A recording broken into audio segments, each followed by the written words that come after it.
Hi అండి. ఈరోజైతే మనకు హోటల్ స్టైల్‌లో వడ ఇంట్లో ఎలా ప్రిపేర్ చేసుకోవాలనేది ఈ వీడియోలో చూపిస్తాను. వచ్చేసేయండి. ముందుగా అయితే నేను మాత్రం నైట్ మొత్తం మినపగుండ్లను నానేసుకొని ఉదయాన్నే లేవగానే ఆ మినపగుండ్లను ఒక 5, 6 సార్లు నీట్‌గా కడిగేసుకొని జల్లిబుట్టలో నీళ్లు వడగిళ్ళేలాగా పెట్టేసుకున్నానండి. తర్వాత గ్రైండర్ నీట్‌గా కడిగేసి మనకి గ్రైండర్‌ని సెట్ చేసుకున్నాను. దాన్ని ఆన్ చేసేసి ఎంబటే కడిగిన మినపగుండ్లను దాంట్లో వేసుకొని వాటర్ యాడ్ చేస్తూ వడ ప్యాటర్న్‌కి ఎలా కావాలో అలా ఒక 15 మినిట్స్‌లో రెడీ అయిపోతుంది. దాన్ని నీట్‌గా గ్రైండర్‌లో గ్రైండ్ అయిపోయాక ఒక గిన్నెలోకి ఆ పిండి తీసేసుకొని దాంట్లో కొంచెం జీలకర్ర, సోడా ఉప్పు యాడ్ చేసుకొని పక్కకు పెట్టేసుకున్నాను.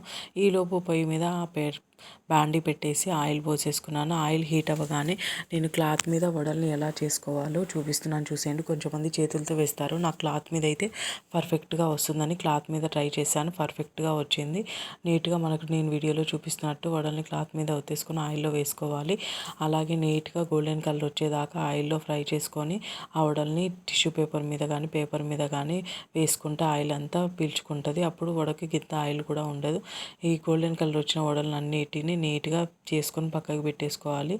పర్ఫెక్ట్‌గా వచ్చాయి. హోటల్లో ఎలా వస్తాయో అలా వచ్చేసాయి. నీట్‌గా మనకి దీన్ని చట్నీ, అల్లం చట్నీతో సర్వ్ చేసుకుంటే హైలైట్‌గా ఉంటుంది.